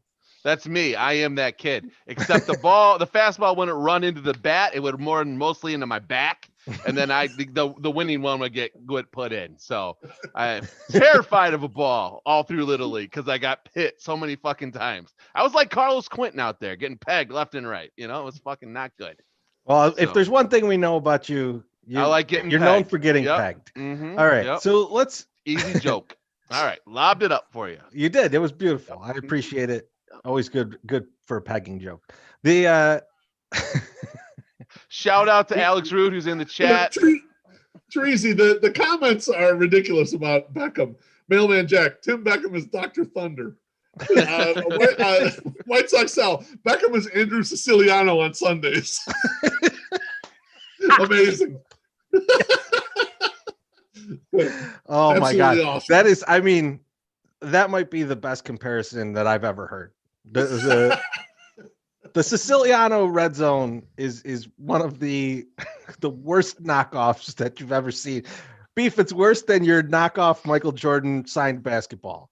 That's how bad it is. We get a little spicy later on in the podcast. I'll bring it. I'll show it on here. Yeah. It's totally rubbed off and someone made fun of it. Oh, so you know, we talked a bit about bats here. Let's talk a little bit about pitching. And now, My Sox Summer, you threw a name at me before we got started, and I was I remember? I like this. So My Sox Summer, I'm gonna let you start. Who's a pitcher that you might be looking at? Obviously, your number one get, right? Who you want, everyone wants is Trevor Bauer, right? And I don't know why, but I mean, I do know why, because he's good, right? Like he should be. He's probably the best guy one out there. But 3 years ago, if you would have said to me, "Hey, Trevor Bauer is going to be really popular," I'd be like, this motherfucker that's flying a drone, cutting his finger up, he's going to be the popular motherfucker. And then if you would have asked me 2 years ago, I would have said, oh, this motherfucker that's backstabbing and calling people shitheads on Twitter, like the NIU people that are doing the Twitter because they had some guy that sent his catcher some disparaging remarks on Instagram. This is the guy we're going to want. But here we are. We want Trevor Bauer. We're not going to get him, I don't think. So as much as he posts videos and his agent is out there totally trying to cuck the White Sox like on Twitter, we're probably not getting him. So the guy that I want to get, the guy that I was looking at, and I liked everything about him. I liked his age. I liked his story. I liked that he still threw a shitload of games last year with 3 teams. T1 Walker. So that's who I want. Yeah, so last year when I was looking at some undervalued guys that might be available, Taijuan Walker was one of them. Like this is, I think. Damn it, Taiwan, not T1, Taiwan. Hey, you were close enough, My Sox Summer. Like I didn't give you shit because I was impressed with how close you got on that. Oh, thanks. So, fuck you, Sal. But I remember he had been injured. He had been injured, so he was laid up and he had like the leg, and it was like kind of laid out on his couch, but in the background he like had taken a picture of the TV and you could see his leg and in the shot, and then but in the background there was all kinds of delicious tequilas up there with some Maker's Mark too. And I was like, this is my kind of guy. This guy should probably be on the Sox. And you know what, if he's a little drinky when he's out there on the mound, I got no problem with that, man. I rooted for David Wells. I rooted for Mark Burley. I got no problems with a guy having a sip before he gets out there. I'd like Dylan Cease to do a little more of that, actually. I'd like Dylan Cease to be a little buzzed up when he goes out. Yep. Most closers have, an ounce of Coke up their nose when they go out there. So don't feel like, you got to be worried about the guy having a couple drinks. A nice little tequila before you go out there might loosen you up. So I don't call it Coke though in the majors, Treasy. They call it Adderall. So don't get it twisted. Well, that's called Adderall when you need to. That's what you get suspended for until you get a prescription for it. Then it's okay. That's true. That's absolutely correct. Dr. Nick writing out them scripts to everybody in Chicago. That's where it go. Ask Chris Davis about that. But but anyways. I digress. I do like the Taijuan Walker idea. Taijuan Walker. And he looked pretty good last year when he was pitching. Like I was a fan. Beef, do you have someone on your mind like you're thinking of? I do, but I want to go to the chat first. Manny Mitch says James Paxton. And when we just did the show with the Sox in the Basement crew, that was Chris Lanuti's guy, James Paxton. Now the only issue with James Paxton is the price is going to be prohibitive, right? This is going to be your final spend if they do go there. Like James Paxton's going to get more. Corey Kluber got $10 million today. I'm going to guess James Paxton gets more than that for a 1-year deal. I would give James Paxton more than that, right? Because James Paxton's younger and James Paxton's been an ace more recently, like in live games than Corey Kluber has. I don't think the White Sox are going to be spending in that tier at all. So all I really want is someone to eat up starts, someone to eat up innings and let this offense do its thing until we figure out we can bring up Michael Kopech, until we figure out kind of what's going on with the guy, is Dylan Cease a guy, whatever. So I'm going to go a little lower on that. I'm going to go with a guy who's just an innings eater, a guy who we probably have to throw away, to be honest with you, because he'll have no bullpen role once we're kind of ready to not use him anymore. But maybe with injuries, he would stay a whole year. I'll go Rick Porcello. Not flashy, just a guy who's going to throw a bunch of ground balls, kind of fits the ballpark. You can probably get him cheaply and say, look, Rick, you're going to have a chance to play on a team that's got a chance to challenge for the World Series. We're going to bring you in as a fifth starter. Let's do it. Beef, can I take your weak contact ground ball guy and raise you like a few years and go J.A. Happ?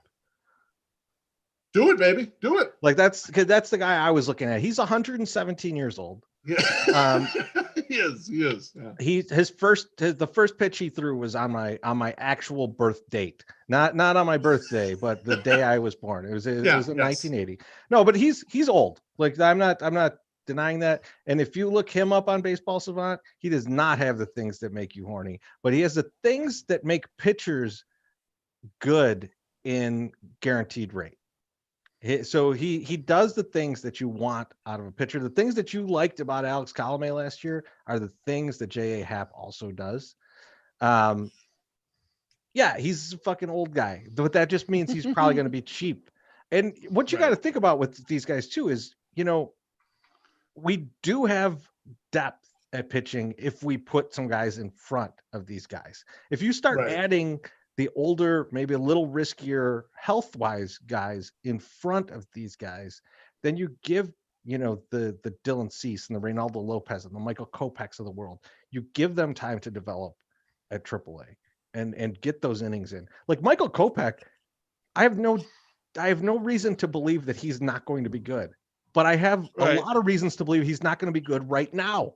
Right. Yeah. Yes. And so, I mean, like the more you can put in front of him to give him some time to get back into it, to reestablish all of the game speed that he needs to do well. Put these guys out there. Get a couple of these guys. They're cheap. These guys are going to be cheap because Corey Kluber went for $10 million. But then that means, that's one more spot that's filled on a team. And there's as you cascade down, these guys are going to get cheaper. Right. Yeah, the demand goes down. When Bauer gets signed by the Blue Jays, and then Taijuan Walker goes somewhere, and James Paxton goes somewhere, and Jake Odorizzi goes somewhere, and Massa goes somewhere, like the prices are going to start to drop on these guys because there's less spots for them to go. And these are the guys that you got to kind of figure out to pick up. Yes. Yeah, I totally agree. I mean, I think the White Sox offense is in a place where we don't have to take I like James Paxton. Don't get me wrong. Like, I would love if we got to the playoffs and James Paxton was the guy starting the fourth game. That would be awesome. Great. However, there's a lot of, and the same thing with Kluber. The reason why I didn't like Kluber is there's a lot of the risk profile where it's nothing. They give you basically nothing the whole year. The White Sox can't afford that right now. You bring up the great point. Give the guys who are either have been major league starters and we think they got to be rebuilt a little bit by Ethan Katz, or guys that are on the come, give them a little bit of time, right? If you look at it from the perspective of what the White Sox are going to look like over 5 years, in 21 and 22 and probably even 23, they're going to be real offense heavy. However, guys are going to roll off. Yasmani Grandal is going to roll off. Abreu is going to roll off unless they re-sign him. So you're kind of going to flip a little bit to where you're going to need to be pitching heavy. So you got to let these guys develop. So I see no problem with signing kind of what you would call a safe veteran, that their safeness is if they fuck up, they got a 5.8 ERA, right? But they still make the starts. They're still out there and they still take the goddamn. They grind. Yeah, I mean that's kind of what I that's my perspective on kind of what you want to sign right here. If you had more of a pitching heavy situation where you're like, well, we really depend on the pitching, then I would go heavier the guys with the real high upsides, but also the real low downsides. That's just the way I think about the White Sox right now. Well, our good buddy Sal, I've already said go fuck yourself, so how you doing, Sal? Has said that we don't need any more starting pitching because Katz has already fixed Cease and Raylo. And I'm going to definitely say yes, because we re-signed Raylo and or gave him some money, whatever the fuck we did. And Cease, there was a video that was on an Instagram. We're fine, bro. I saw that shit. We're good. Because if there's anything I know in this game is once you put it on Instagram or Twitter and there's a video and it's not live pitching against like a batter or or you're not hitting against an actual pitcher, you're fixed, bro. I know this. This is what you see. This is how you know. So take it from the MSS, baby. Them guys are fine. We're going to be fine. So even if we don't sign anybody, but maybe we should just in case. And I saw Jose out there asking about Jose Quintana. Look, I like Jose Quintana. I want to bring him back. I just don't want to make Aloha Mr. Hand's head explode. Have a heart attack. Because I can't watch a video that he does without, like, we signed Liam Hendriks and somehow there's 2.5 minutes of the 6 minutes on cue. I don't get it, but there's a hatred there, and I love Mr. Hand, so I don't want to mess with him. I want to keep him calm. We need to keep his energy for the 2-minute handies after the game this season. We don't need him getting all fired up right now. We don't need any more retreads. We cannot let Q consume his brand. Yeah, his brand is good. We can't let Q get in there on it. Like it's like, inching. It is, yeah. Man, it's like and if we sign him, it's gonna like just spill on over, like me in a Speedo. Not gonna let that like, happen. It'll just spill Not gonna over. let that happen. But what I am gonna let happen is me pay some bills right now. All right. Sexy. NFL playoffs is a time of wonder and betting. 100%. And PointsBet has a dope offer for you right now. Dope. For those of you already there, log in. Go to the game you want to bet on and check out the plus 100 lines for the spread. If you're not familiar with that, it means there's no juice on these lines. No $110 to win 100. It means you bet 100, you win 100. But of course, if you're signing up, you still get $250 free with a $250 deposit. So listen to your guy, Chirizi E.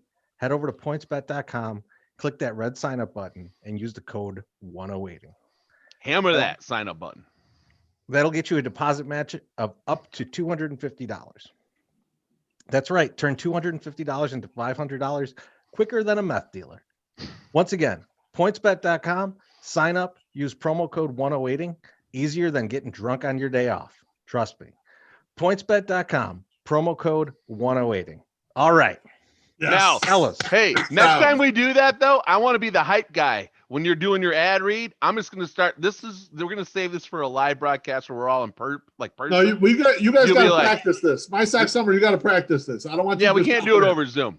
We can't do it over Zoom. You step on people, so don't do too much. You got to practice. I know it's bad. It's practice your dance moves. I need to work. I want you a little ballet thing doing like a list shit right here. Yeah. I like it. Do all that shit.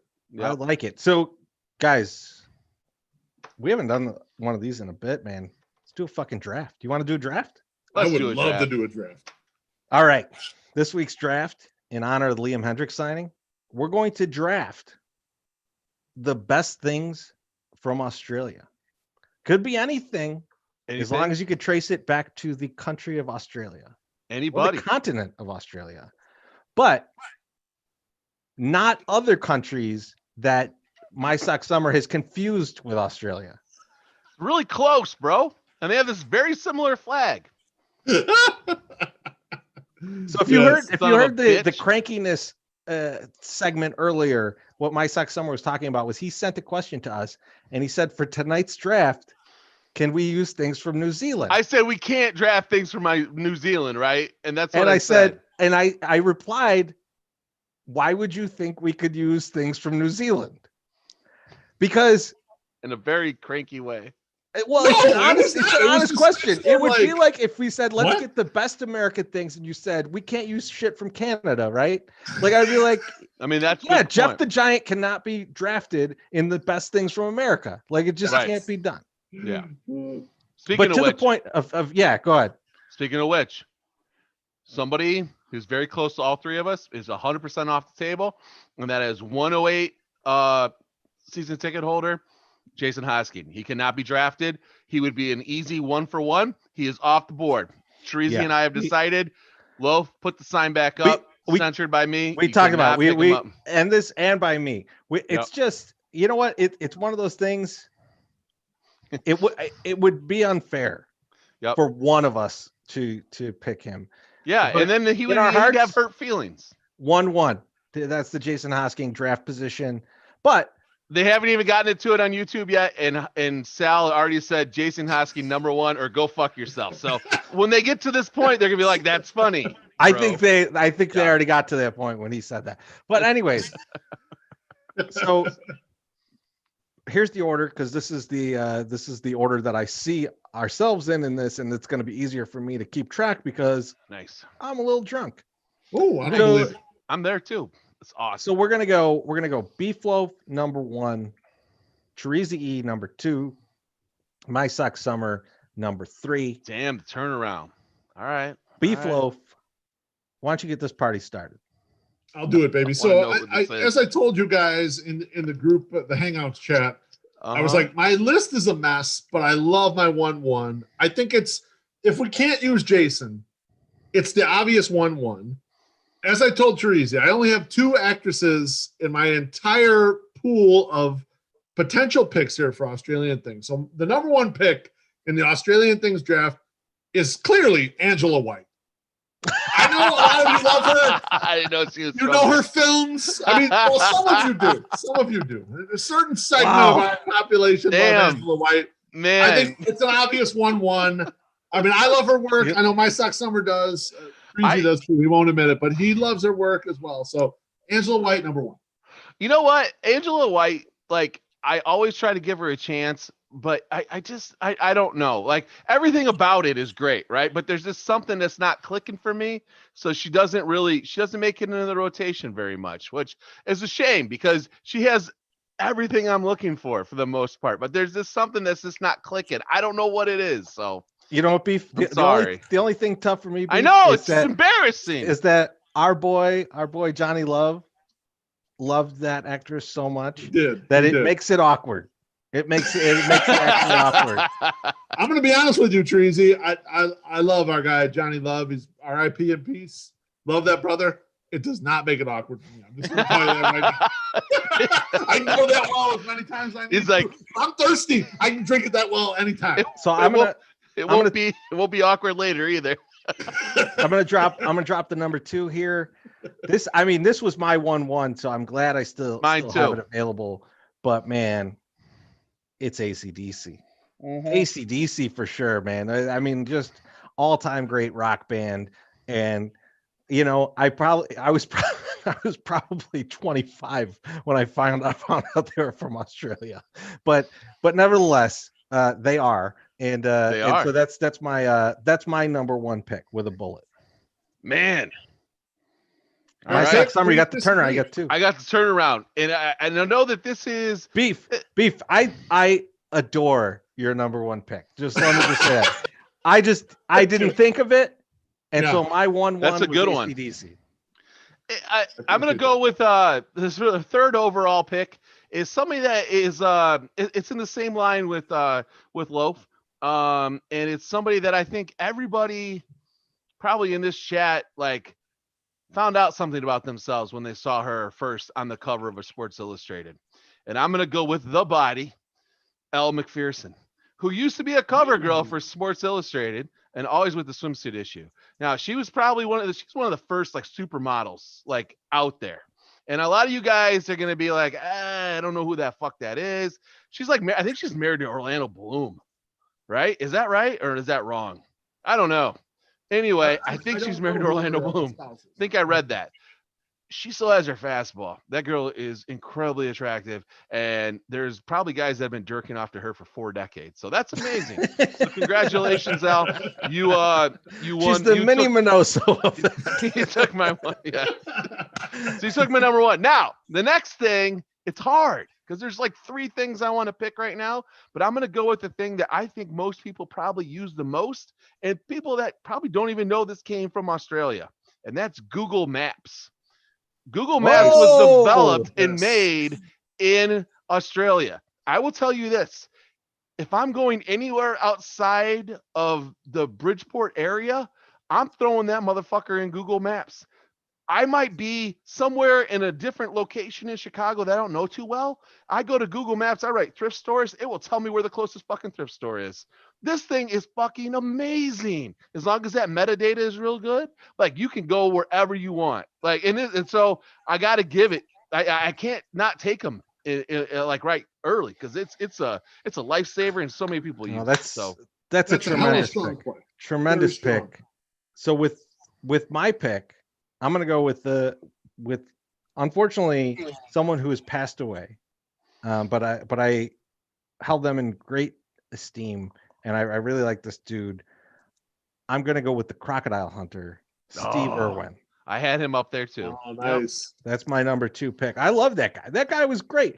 And you know, it Beef, to go back to your pick, it may have inspired different type of hunter types of shows that were on the internet. And so I would say that, you know, like I appreciate him for that, but overall, like Steve Irwin was awesome. Like he was a cultural phenomenon, and I loved it. And it, like the ending of his life was so fucking sad and just like horribly sad. You know, like it was just like one of those things where. But you know what? It's one of those things that I have to put in perspective, right? Because that's the kind of guy who was out there doing exactly what he loved when he passed, and it was unfortunate, and it was a freak accident. But at the end of the day, like that guy could have been eaten by crocodiles 1,000 times before that. Yeah. So I mean, like, a tremendous character, that dude. I'm going with him, number 2. Good pick. Beef, you got the turnaround. That's bro. An excellent pick. I feel a lot of pressure with this turnaround. So my first pick of the turnaround is pretty clear to me, and that is the selfie. Yeah. The selfie started in Australia. And so right now it's a huge part of all the social media stuff we do. Yep. Everyone wants to take a picture of themselves with other people or just themselves doing whatever they're doing. It's like a cultural phenomenon, not as big of a cultural phenomenon as Angela White, but right up there. It's got to be pretty close. And, you know, I'm sure some of you masturbate to that too. So I got to go selfie with my first pick. Both, I love it. Both internet related too. So I like that. Yep. That's correct. My second pick is going to be an animal that's native to Australia. It's probably not the animal you think. It's an animal that looks cuddly. It's gorgeous. I would like to pet one of them. It is the koala bear. How is it not the animal you koala think? Bear at my turnaround. Oh, there's a different animal that most people think of when they think Australia. Oh, of course, course, yeah. Those are number 1 and 2 to me. The koala's great. But I got to go koala before that other animal. I'm okay. sorry. I have to do it. Yeah. Beef, for my next pick, which is, I think it's my turn now. You're up. Yeah, it's your turn, baby. 100%. I'm going to pick an actor, but it is going to be koala related, and we'll get there. It's going to take me a minute. I'm going to read you a story. Okay. Oh, so there's this actor, and there's this. Here's the story that's related to it. This is directly from a newspaper. So, and this is talking about John Oliver, who is not Australian, just to be clear, but the other actors. So last month, Oliver spent $8,500 on a jockstrap worn by Crow and a number of other items at his Art of Divorce memorabilia auction. The Australian actor thanked Oliver for his wonderful act of kindness in a tweet on April 17th, promising the money was going to be spent on something special. This week, Crow revealed that special something to be a donation to the Australian Zoo to create the John Oliver Chlamydia Award for koalas with the help of the Irwin family. So I've connected my last pick, your last pick, into Russell Crowe, who opened a John Oliver Chlamydia Award for koalas at the Australia Zoo with money made from selling a jockstrap to John Oliver. It's fabulous. That story is so good. I like Russell Crowe. He's in a bunch of really good flicks. Like, he's awesome in American Gangster. He's surprisingly good in Les Mis. LA Confidential. LA Confidential. He's terrific in LA tremendous. Confidential. Gladiator. Yep. Like, he's got a laundry list of great movies. He's a great actor. but this is what put him in the list, because I have like 25 more actors here that we could talk about, but this is what gets you onto my list. You open a chlamydia award for koalas named after someone else. That's how you get on my list. And so that's Russell Crowe is my number 3 pick. Beautiful. That's fucking solid. So there's not really a lot left. I mean, there's a lot left, but there's some top tier talent still out there. And I'm going to go with a band that I liked, especially their first record. I think it's their first record. I'm not like a big fan, but it was a coveted record for myself. And I liked the video, even after I found out it was a ripoff of a Bob Dylan. And it's In Excess. I love In Excess. Kick was probably one of my favorite records as a kid. And it doesn't even bum me out that the lead singer killed himself jerking off and hanging himself in a closet. Like, it doesn't bother me at all. I still like it. I mean, we already talked about dying, loving what you do, but doing what you love. Sorry. But yeah, I mean, I think he normalized the stroke and choke. Like, I kind of didn't know about it. I mean, until he did it. He was the first dude. It was like the first dude you heard about it. He was the first dude you heard about it with, right? And then it was David Carradine or something, right? Right. Like, he was the second one. Yeah. Yep. So yeah, don't go hanging yourself in a closet jerking off, guys. Like, just have a spotter, a hooker just to choke you out. Like, and she might steal your money, but it's well worth it, so you won't die. Okay. Now last pick. This is my last pick, right? I'm pretty sure it's my last pick. It is. Yeah. All right. I'm gonna go a little off the board because I just won this shit like nobody's business. So I don't even really fucking care now. Shit. But I'm gonna go with a pair of skaters, professional skateboarders, Toss and Ben Pappas. Now, a lot of you guys might not know who these guys are, but there is a video called a documentary called All This Mayhem. Okay, and you need to go check it out, because these two, if you think about skateboarding, these two are skateboarders. Now, they would get videos over in Australia from like over in America, and they thought that was what people were actually like. And they were right most of the time, but they took it to the next level. These two were just totally fucking crazy. They came over from Australia. We're like living under ramps and warehouses and shit to like build up their bones, going to contests and starting going up. Ben Pappas, or no, it was Toss Pappas. Toss, he fucking took out Tony Hawk in a vert contest, and Tony Hawk got all upset and was like, no, I really think I won this. Ben, his brother, comes up to Tony and was like, quit your fucking whining, old man. You're fucking done. Fuck you. Get the fuck out of here. They like, this is one of the greatest documentaries. If you like skateboard documentaries, which there's a lot of good ones, you need to watch this one. This is a good one. So do you think disrespecting Tony Hawk's going to win me over on this? Well, I'm just saying. I hate this pick. No. There's one more little nugget, and that's all I'm going to say. Okay. And then you can make your own decisions, but you should go watch it. Lay it down. So back in the day, there was like drug bust or something. And, Toss was like, had to like go practice somewhere away from America. The Trans World Skateboarding had a guy come in and was taking pictures. During this whole time, Toss is like trying to do a 900, right? And he's trying to do it, and he's not getting it. Well, this guy from Trans World is taking photos for Tony Hawk his entire career. He's locked in with him or whatever. So he's taking pictures of the sequence of how he's doing the 900 or starting it. This little thing ESPN starts up called the X Games 1999. They're both there. They're doing vert. They go into a trick thing, like a trick. It's like the trick round. Their best trick game. The guy from ESPN the X Games comes up and says, "Hey, Toss, you can't compete. You can't be in this one." And Toss is like, "What the fuck? I've been in every other one. Why can't I be in this one?" He's like, "Listen, you can't be in it." Guess who does a fucking 900 that day? Tony Hawk. Fucking Hawk. Oh, I love it. And Toss is like, this is where I realized who I was up against. I talked shit about this guy. My brother talked shit about this guy, and he just fucking fucked me in front of everybody. And this is why it's a great movie. Guy finds Jesus, gets off the drugs. I mean, just trust me. All This Mayhem. I think it's on it's either on Netflix or Hulu or one of those Amazon Prime. Go watch it. You guys will love it. It's fucking great. Hey, Human nature. That's why my Sox Summer censored you earlier. He doesn't want you to get Tony Hawked. Tony Hawk you. That's right. He didn't want all the juicy stuff. I don't want the 108 getting Tony Hawked. By the way, fuck that. Fucking next. They'll make a documentary about us. Some guy will draft us. And I can't wait. Best fat guys from Chicago. I know who's gonna play you in the movie.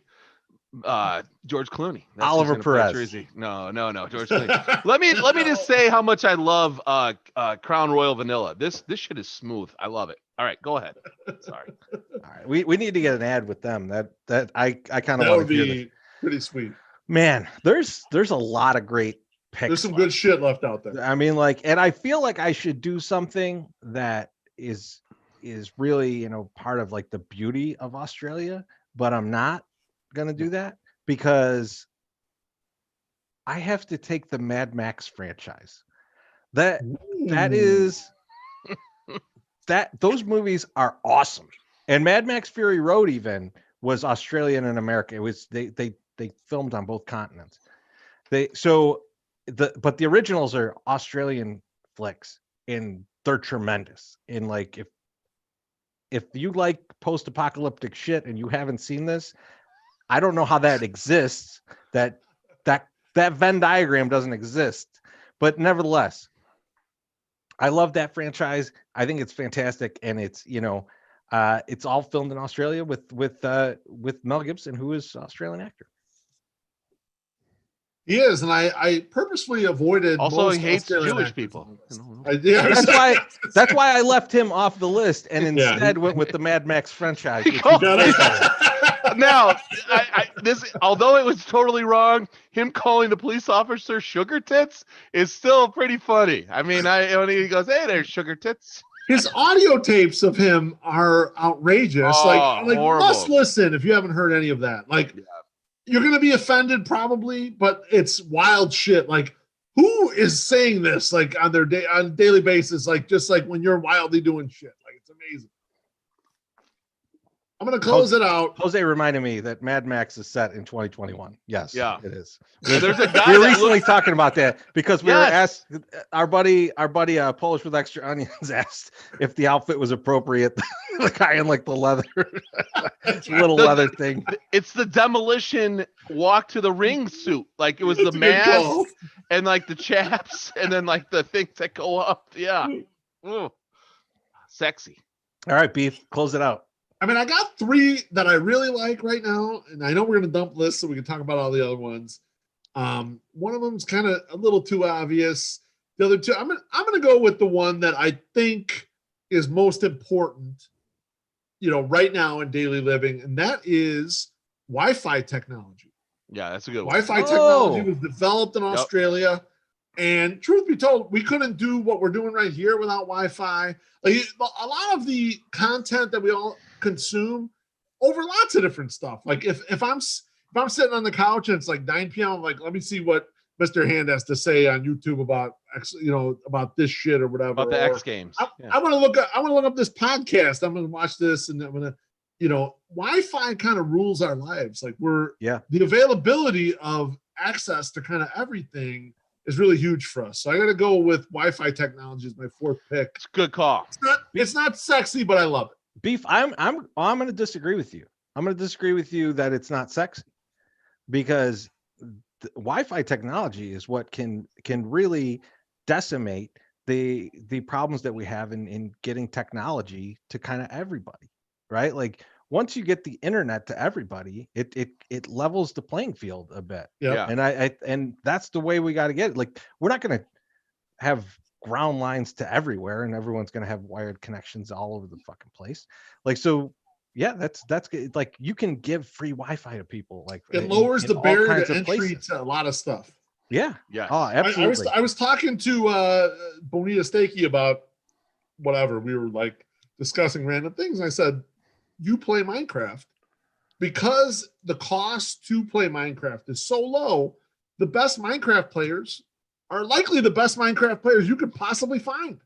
Whereas some things, like, let's say ice hockey, the barrier to entry is a lot higher because you got to pay for ice time. You got to pay for gear. You know, you got to be in a place where you can like actually skate stuff.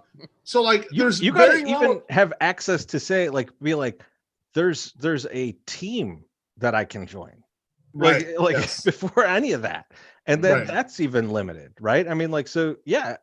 So Wi-Fi does that on the internet. It lowers that. It does. So you can kind of get involved. That threshold goes away, and like, you can, and cities and states will soon I don't think it's that far off. We'll be able to distribute that for free to Just think about the that. people. Yeah. And Bunch I of think homeless amazing. people that's jacking huge. off to Angela White. Bring it like, all the way and not back even to the have first fans. pick. All the way Yes. back to the first pick. 1-1.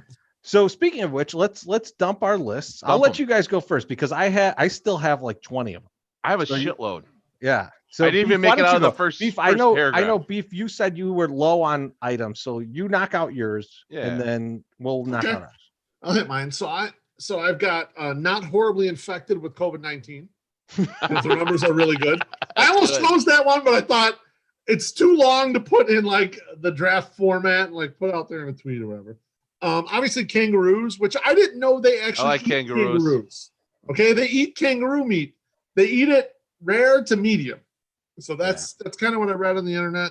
Wait, kangaroos do or Australians do? Australians eat the kangaroo. like a deer down there. Now you're confusing me. I thought maybe you meant they were cannibalistic. I was very interested. Well, I don't know if they have gotta- ovens, so I'm not you sure have how to- well they would cook it. So my fault. I'm sorry. I thought that's what the pouches were. I don't know what's going on. They don't have opposable thumbs. They can't See, light the fucking you know what? stove to grill Without it. the crocodile hunter, we're blind to all this. This is I'm sorry. Yeah, I know. We need a leader in there. My next one was black box flight recorder. That was Really? developed in Australia. Really I have good that. technology. Yep. The spork. Yeah. Yeah. Allegedly, No, it the sucks. It sucks. Shut up, Chris. I mean, Terezi. Shut up, Chris. Well, the spork sucks. Oh Just yeah. take a back You don't know what seat. you're talking Take a about. back seat. Take a back seat. What food are you eating with the spork? Look, if I'm on a mountain, I want the spork. Okay, you shut up. God damn it. All right, fine. The next one is the platypus, which Yeah. Terezi. Oh, I wish I could mute Terezi right now. Shut up, Terezi. I'm The a next fan one of I got- platypus. You like that? The next one I got is the huntsman spider. That's that gigantic spider that you see like in the pictures and stuff. That thing, I almost picked that just because I thought people are terrified of spiders would love me picking that. Last three I've got Nicole Kidman. Yeah. That's Boston. good. Yeah. I got Joe Hashem, who was the 2005 World Series of Poker champion. He's from Australia. And last one, you can love him or hate him. I think probably a lot of our listeners hate him, but not all. Rupert Murdoch, Yeah. who created not great. Fox News networks and all that stuff. While the quality of the list might not have been up to your snuff, Loaf, you had an abundance of things still in the list. That was And a range. to dump. Quite a range. I'm like, holy spread shit, out. he keeps going. I thought you had like 4 things. You had like 14 things. So that's good. No, I want to spread out a little bit. My Sox Yeah. Summer, I think we both have a lot left. Let's go back and forth Yeah. one at a time. Apparently, I have less than Beef Loaf, but let's go with mine. Oh, wait, you have less? Okay, yeah, go ahead. I'm gonna go Foster's beer. I threw that in there mostly just because of that ad campaign. Foster's Australian for beer. I thought that was great. I tried to research it to find out what ad agency did that because I wanted to be like, "Fuck you, you can't use that. That's American," but I couldn't find it, so it's Australian. Kylie Minogue, and I know that she went on to have a different career within like the dance music type thing, but she'll always be in my heart. For wearing totally too tight spandex, singing Locomotion with a very tight perm. And people are always like, oh, she really held up for her age. And she did, but she also looked like she was 35 when she was in her 20s. So, that's the 80s into the 90s. So that's just where that is.